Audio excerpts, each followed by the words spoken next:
L'Ajuntament, amb la col·laboració del mateix grup d'estudiants de l'Institut, ara a tercer d'ESO, prepara la segona edició d'Il·luminem Santa Eulàlia.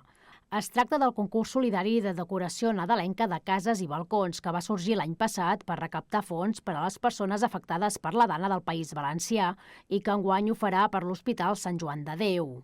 Aquesta iniciativa benèfica tornarà a premiar les cases i balcons decorats visibles des del carrer amb motius nadalencs i, com a novetat, s'estrenarà una tercera categoria per als aparadors de comerços i serveis del poble.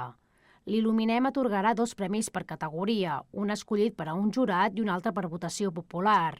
Els premis de les cases seran vals de 150 euros i els dels balcons i aparadors de 100 per gastar en comerços socis de Ronçana Comerç Actiu.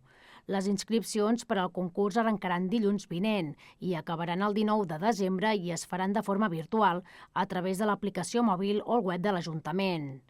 Per ser vàlida, la inscripció haurà d'adjuntar una fotografia de la decoració i aportar un mínim de 5 euros que es destinaran al projecte Hospital Amic de Sant Joan de Déu. Es tracta d'un programa pioner a Espanya que engloba les activitats de distracció emocional que es duen a terme a l'hospital amb 2 grans objectius: fer el més positiva possible l'experiència dels pacients i complir amb la Carta Europea dels Drets dels Nens i Nenes Hospitalitzats. El veredicte de la segona edició de l'Il·luminem Santa Eulàlia es farà públic el 9 de gener.